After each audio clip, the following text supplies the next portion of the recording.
Hello and welcome to this look at a radical substitution unstructured 6-mark question. Specifically, it's on chlorination of propane, but it also includes a consideration of the limitations of the mechanism for synthesis of a specific chlorinated product.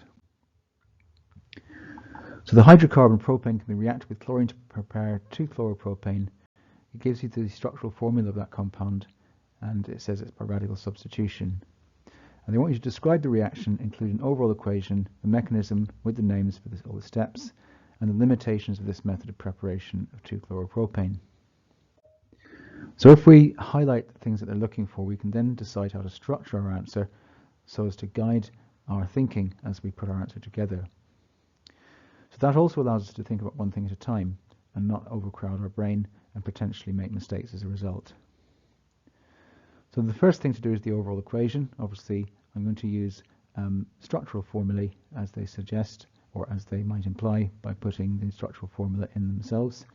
You don't necessarily have to do this, but I like to do that because I like to use what the question is putting down as my guide for what kind of equation and what kind of formula to use. So you'll get propane plus chlorine gives you 2-chloropropane plus HCl. So there's an initiation step, there's 2 propagation steps and 3 termination steps. Now you don't have to write in the fact that there's 2 propagation steps or the fact that there's 3 termination steps, but I'm doing this to remind myself that I'll need to put in 2 propagation steps and 3 termination steps in case I forget.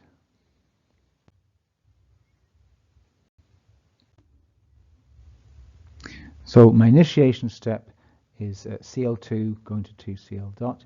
And I'm going to include UV light.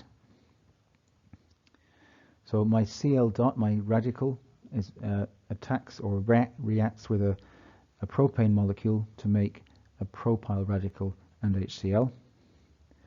And that propyl radical made in the first propagation step goes and reacts with a new chlorine molecule to make C3H7Cl plus Cl dot. Now you'll notice I haven't actually put down structural formulae for the products here because we don't know exactly where that chlorine is going to substitute. That's part of the issue with the mechanism that we're going to talk about a bit later.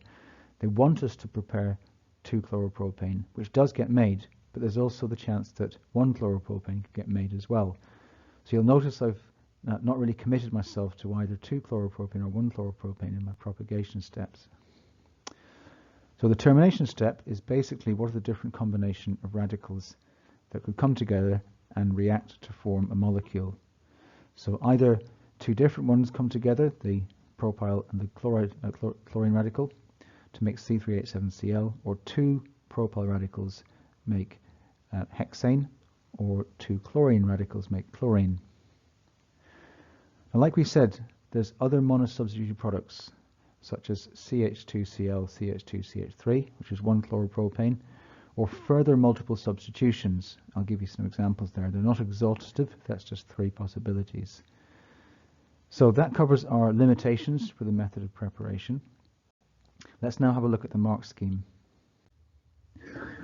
So these are the kind of things that they want for level 3, level 2, or level 1.